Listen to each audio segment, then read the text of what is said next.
नमस्कार, KCN news में आपका स्वागत है। आज हम भारतीय जनता पार्टी के प्रवक्ता नीरज तिवारी जी से क्षेत्रीय मुद्दों पर सीधी बात कर लेंगे। नीरज तिवारी जी, बहुत बहुत स्वागत है सर हमारा खबर कंट्रोल न्यूज चैनल के अंदर। सबसे पहले हमारे दर्शकों को बताया, जो सर दिल्ली उपचुनाव में जब मैं जगह जगह विजिट किया तो कहीं ना कहीं दिल्ली सरकार ने जो वादे किए थे चुनाव से पहले, विधानसभा चुनाव से पहले, कि हर महिला के अकाउंट में 2,500 रुपए दिए जाएंगे, होली दिवाली पे हर महिला को सिलेंडर दिया जाएगा, कहीं ना कहीं इन चीजों को लेकर वंचित रही जनता। नहीं, बिल्कुल नहीं रही। देखिए, जो भी वादा किया गया उसके लिए बजट रिलोकेट हो गया है। हम लोग पूर्व तैयारी और पूर्ण तैयारी के साथ करते हैं। आनन फानन में कोई भी काम कर दिया जाए और जो उसके हकदार है उसको नहीं मिले, या जो हकदार नहीं है उसके पास चला जाए, इसलिए इसमें कोई संशय नहीं होना चाहिए दिल्ली की जनता और दिल्ली के वासियों को अगर किसी पर विश्वास है तो देश के यशस्वी प्रधानमंत्री श्री नरेंद्र दामोदर दास मोदी पर विश्वास है और भारतीय जनता पार्टी पर विश्वास है। आप पूछ लीजिए, ये लोग मेरे साथ है, किस तरह से क्या क्या मिल रहा है। उज्ज्वला कनेक्शन खुल गया है, पुनः उज्ज्वला मिल रहा है। उज्ज्वला के अलावा जो भी चीजें है, स्वास्थ्य व्यवस्था, कई 200 से ज्यादा आरोग्य मंदिर खुल गया है जहाँ अच्छी व्यवस्था स्वास्थ्य की किया जा रहा है, स्कूलों की सुधार किया जा रहा है, सुरक्षा की व्यवस्था की जा रही है, जमुना सफाई चल रहा है। तो हमने तो बोला कि जो 27 साल में कांग्रेस और आम आदमी ने नहीं किया, हमने 9 महीना में उससे ज्यादा करके दिखाया और आने वाले समय में जो भी वादा किया गया है हमारे पार्टी के जो मैनिफेस्टो उसको पूरा करेंगे। जैसे सर आप कह रहे हो घाट की सफाई व्यवस्था की गई है, परंतु जो अन्य पार्टी के लोग हुए तो ये कह रहे हैं कि आर्टिफिशियल घाट बनाया गया, आर्टिफिशियल पानी डाल दिया गया। सफाई की व्यवस्था की बात की जाए, यमुना की तो आज भी दूषित है सर। देखिए, वो जो भी बोलते हैं उनके दिमाग आर्टिफिशियल है, जो लोग ऐसा बोलते हैं। आप बताइए ना, पिछले 11 साल में क्यों नहीं यमुना किनारे छठ करवा दिए आप? बिल्कुल। क्यों नहीं कराया आप? हमने तो कराया ना। और हम ये नहीं कर रहे कि अभी हम कर ही दिए हैं, लेकिन हम करेंगे और पूर्णतः स्वच्छ करेंगे और हर जगह जमुना मैया की सफाई होगी और स्वच्छ पानी होगी और सभी लोग उसमें स्नान करेंगे। और उसके किनारे अभी साइकिल ट्रैक बनाने की हमारे मुख्यमंत्री जी ने बात की है, उस पर भी काम चल रहा है। सर आपसे जान लेंगे, आप क्षेत्र के निवासी हो सर, जो वादे किए थे दिल्ली सरकार ने वो वादे पूरे होते दिख रहे हैं आपको? वादे सब पूरे हो रहे हैं जी। क्या क्या वादे पूरे हुए हैं सर? सिलेंडर की बोली थी, हमें सिलेंडर भी मिला है जी। और भाजपा जी ने दिया हमें सिलेंडर। और ये रिक्शा की नहीं बोला था तो रिक्शा भी दिया हमें, पेट्रोल वाला चलाने वाला। और ये बैटरी वाला भी मिला हमें रिक्शा।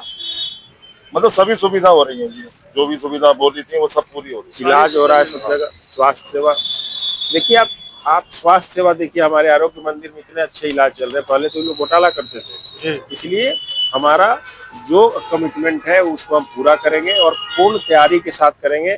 आप देखिए, अटल कैंटीन झुग्गी वालों के लिए खुल रहा है 25 तारीख को, जिसमें हमारे जो गरीब गुरबा है वो 5 रुपए अच्छा भोजन प्राप्त करेंगे। तो इसलिए हम लोग उस दिशा में चल रहे हैं और आरोप प्रत्यारोप से हम लोग डिगने वाले नहीं है। और हम लोग जो बोले हैं उसको करेंगे और दिल्ली को स्वच्छ और सुंदर दिल्ली बनाएंगे। जिस आरोग्य मंदिर की बात आप कर रहे हो तिवारी जी, आम आदमी पार्टी कहती है कि मोहल्ला क्लिनिक का नाम बदल दिया है बस।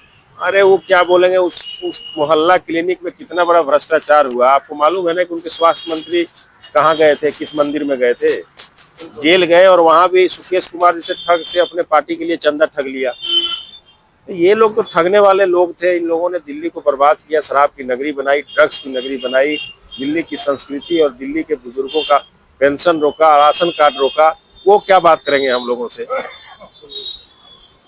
ब्रांड मोदी का जादू, तो बिहार में एनडीए की बहुमत जीत हुई है सर, उसको लेकर हमारे दर्शकों को क्या कहना चाहेंगे सर? देखिए, बिल्कुल धन्यवाद हम देते हैं बिहार के छात्र, नौजवान, किसान, मजदूर और सबसे बड़ी बात कि सर्व समाज ने हमें वोट दिया है। और मैं आपको पहले भी बोला हूं कि देश में प्रधानमंत्री जी का विकल्प नहीं है और पार्टियों में भारतीय जनता पार्टी का विकल्प नहीं है। आने वाले 2047 में हम लोग इस राष्ट्र को विकसित राष्ट्र बनाएंगे और दिल्ली को भी विकसित राज्य बनाएंगे और बिहार को भी विकसित राज्य बनाएंगे। सर अपनी एक्टिविटी के बारे में बताइए, क्या क्या सोशल एक्टिविटी आप कर रहे हो सर? देखिए, पार्टी से जो काम मिलता है, जो जिम्मेवारी मिलती है उसको करते हैं और पूर्णतः उसमें लग के और पूरी तत्परता से उसको करके, क्योंकि पार्टी के हम कार्यकर्ता है, पदाधिकारी हैं, तो जो जिम्मेवारी दी जाती है पार्टी की तरफ से, चाहे वो प्रदेश अध्यक्ष के रूप में पूर्वांचल मोर्चा का था, मैंने निभाया। प्रदेश मंत्री के रूप में भी जब पार्टी ने हमें जो काम दिया उसको भी निभाया। झुग्गी के प्रभारी के रूप में भी मैंने जो काम था वो निभाया। अभी प्रवक्ता का दायित्व है, उसको भी निभा रहे हैं। पार्टी सर्वोपरि है और पार्टी जो दायित्व देती है उसको पूरी तत्परता से हम ईमानदारी से निभाते हैं।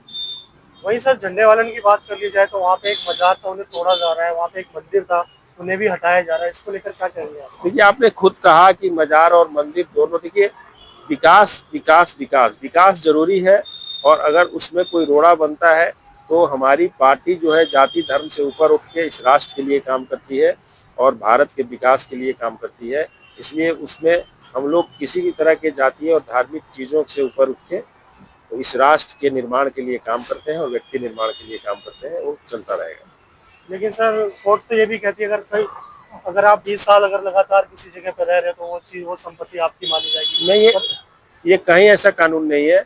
अब 20 साल आप मान लीजिए कि आप पर किसी का नजर नहीं पड़े, 20 साल आप कहीं कुछ बना दीजिए तो आपका थोड़ी हो जाएगा। अगर राष्ट्र सर्वोपरि है, अगर राष्ट्र के विकास में, राष्ट्र की सुरक्षा में कोई भी चीज आता है तो पहले राष्ट्र की सुरक्षा और राष्ट्र का विकास है, उसके बाद कोई चीजें आती है। बहुत बहुत धन्यवाद तिवारी जी, आपने समय निकाल के हमसे बात की सर। शुक्रिया, धन्यवाद सर आपका। Thank you.